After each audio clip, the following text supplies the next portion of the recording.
Channel केवल मनोरंजन के लिए है। हम किसी भी तरह की अंधश्रद्धा को बढ़ावा नहीं देते। अरे रोहित, गाड़ी तेज चला यार, हमें जल्दी पहुंचना है। अगर तू इतनी स्लो गाड़ी चलाएगा तो हम पार्टी में कैसे पहुंचेंगे? देखो, भले ही ये जंगल वाला रास्ता खाली हो, लेकिन हमें इतना फास्ट नहीं जाना चाहिए। क्या पता कोई अचानक से रास्ते के बीच आ जाए तो। अरे जंगल वाले रोड पे कौन इंसान रास्ते के बीच आएगा? अरे इंसान नहीं, लेकिन कोई बेचारा जानवर भी तो आ सकता है ना। मुझे किसी जानवर का कोई लेना देना नहीं है। मुझे बस पार्टी में जल्द से जल्द पहुंचना है। अगर हम लेट हुए ना तो शिरीष बहुत नाराज होगा, पता है? ठीक है बाबा।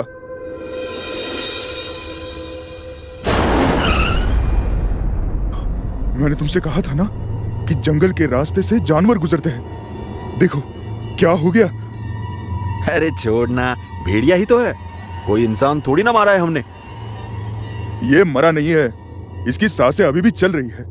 इसे अस्पताल लेकर चलते हैं, शायद बच जाए। हाँ हाँ बिल्कुल, हम अब 1 घंटा ड्राइव करके इसको हॉस्पिटल में लेके जाते हैं, फिर इसका इलाज करते हैं, फिर इसको ठीक करते हैं और पार्टी भूल जाते हैं, ठीक है? कैसी बातें कर रहा है यार? पार्टी इंपॉर्टेंट है या इसकी जान? देख भाई, ये सिर्फ एक जानवर है, कोई इंसान नहीं है जो तुझे इतना बुरा लग रहा है। वैसे भी ये खुद हमारी गाड़ी के सामने आया था। ये नहीं, हम इनके जंगल के रास्ते से लापरवाही से गुजर रहे थे, समझे? अगर मैं तुम्हारी बात ना मानकर गाड़ी स्लो चला रहा होता तो शायद ये हादसा नहीं होता। अबे एक दिन में ना न जाने कितने सारे जानवर रोड क्रॉस करते समय ऐसे मर जाते हैं, तो तू क्या सबको बचाता है? नहीं ना। इसे उठा के सड़क के दूसरी ओर फेंक देते हैं और निकलते यहाँ से। हमें लेट हो रहा है और वैसे भी मुझे नहीं लगता कि ये ज्यादा देर बचेगा। ये कभी भी मर सकता है और हमारी हॉस्पिटल ले जाने वाली मेहनत बेकार हो जाएगी। फिर आखिर में रोहित को ना चाहते हुए भी अमित की बात माननी पड़ी। वो दोनों उस जख्मी भेड़िए को रास्ते की दूसरी तरफ छोड़कर चले गए। ये कहानी है रोहित की। रोहित एक रात अपने दोस्त के साथ अपने कॉलेज शिरीष की बर्थडे पार्टी में जा रहा था, जहां उसके साथ यह हादसा हुआ। रोहित को बुरा तो लगा कि उसके हाथों एक मासूम जानवर की जान गई, लेकिन उसके बाद जो हुआ। रोहित, अरे दरवाजा खोल। रोहित, अरे ये क्या, दरवाजा तो खुला है। अमित ने जो देखा उसे देखकर उसके रोंगटे खड़े हो गए।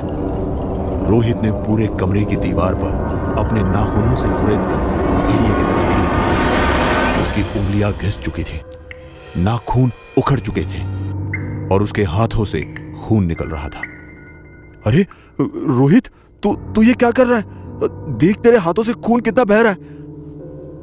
अमित रोहित की तरफ बढ़ा, पर रोहित के पीछे मुड़ते ही अमित ने देखा कि रोहित का शरीर उसके सामने ही भेड़िया में बदल गया। उसके दांत किसी शेर की तरह नुकीले और पंजे किसी छुरी की तरह दिख रहे थे। रोहित को अपने सामने इस तरह बदलते देख अमित चीख पड़ा और वो कुछ समझ पाता उससे पहले ही रोहित ने एकदम से उस पर हमला बोल दिया। उसने अपने नुकीले दांतों से अमित का कान उसके चेहरे से अलग कर दिया। अमित दर्द से चीख रहा था। तभी यह सब देखकर जख्मी अमित किसी तरह से हिम्मत जुटाकर वहां से भाग गया। अमित ने तुरंत ही पुलिस स्टेशन जाकर पुलिस को इस बात की जानकारी दी ताकि रोहित किसी और को अपना शिकार न बना पाए। पर जब पुलिस रोहित के घर पहुंची तो वो वहां नहीं था। पुलिस ने देखा कि रोहित ने अपने खून भरे नाखून से खुरेदकर दीवारों पर भेड़ियों की ड्राइंग बनाई हुई थी। इस नजारे ने पुलिस को भी चौंका दिया था। पुलिस के मुताबिक उन्होंने भी इसके पहले कभी ऐसा केस देखा नहीं था। उन्होंने अमित को सावधानी बरतने को कहा, क्योंकि रोहित दोबारा उस पर हमला करने के लिए वापस आ सकता था। पर जब शिरीष को इस बारे में पता चला तो उसे अमित की ऐसी हालत का बेहद बुरा लगा और उसने उसे अपने साथ घर ले जाने का फैसला किया। अरे वो क्या चीज है जो हमारी गाड़ी के साथ भाग रही है?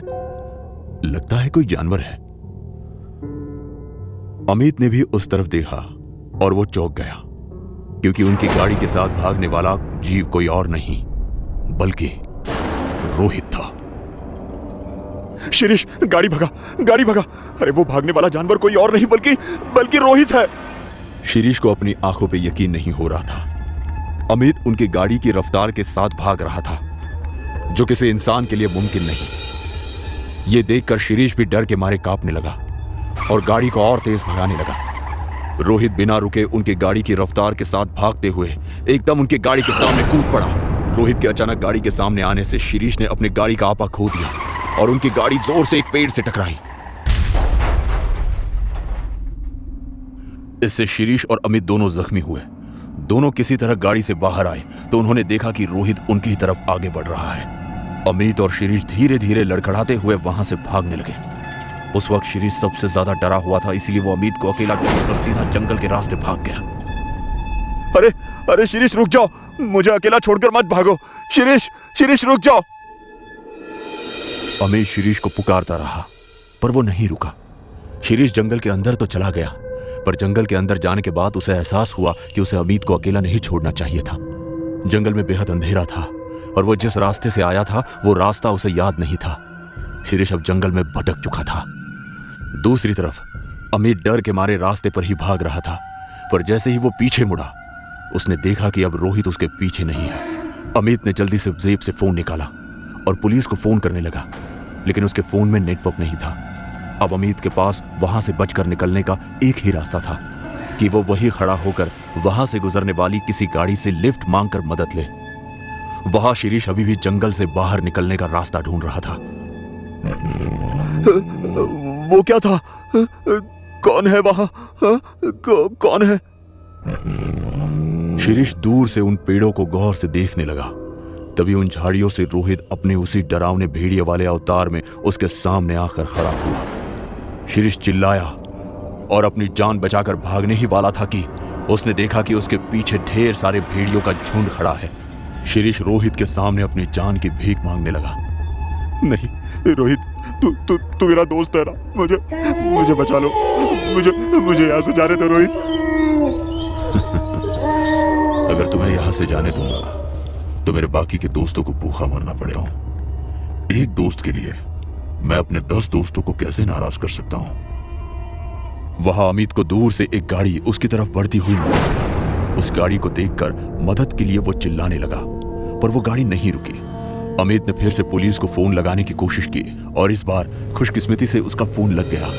अमित ने पुलिस को सारी सच्चाई और अपना पता भी बताया ताकि वो जल्द से जल्द उस तक पहुंच सके। पुलिस ने अमित को सलाह दी कि वो रास्ते के किनारे ही खड़ा रहे ताकि वहां पहुंचने पर वो उसे आसानी से ढूंढ सके। अमित को अचानक से ऐसा लगा कि किसी की लाल आंखें उसे जंगल के अंधेरे से घूर रही है। अमित हैरानी से उस तरफ देख ही रहा था तभी उसे ढेर सारे भेड़ियों की रोने की आवाज आने लगी। हे भगवान, पता नहीं पुलिस यहाँ कब तक पहुंचेगी। तभी अमित ने अपने पीछे पेड़ों में कुछ हलचल देखी। अमित गौर से देखने लगा और तभी वहां से रोहित उसके सामने आया। अमित अपनी जान बचाने के लिए वहां से भागा और रोहित उसके पीछे।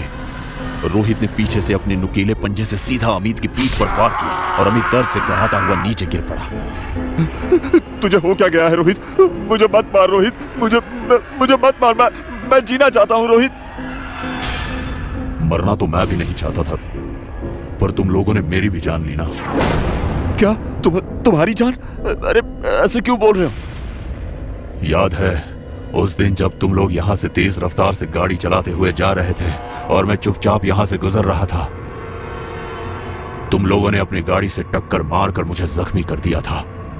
तो उस एक्सीडेंट में जो भेड़िया था, मतलब उसकी आत्मा रोहित के शरीर में? हाँ, मैं वही हूं जिसे तुम लोगों ने जिंदा होते हुए भी यही सड़क के किनारे मरने के लिए छोड़ दिया था। अगर तुम चाहते तो मुझे बचा सकते थे, पर तुम लोगों ने ऐसा नहीं किया। तुम इंसान हमारे जंगल, हमारे घरों में घुसकर घुसपैठ करते हो और बाद में सारा दोष हम जानवरों पर ही डालते हो। तुम जैसे इंसानियत हो चुके इंसान को जीने का कोई हक ही नहीं। नहीं अमित, ऐसा मत करो। देखो हमसे गलती हो गई। मुझे माफ कर दो अमित। मैं दोबारा ऐसा नहीं करूंगा। अमित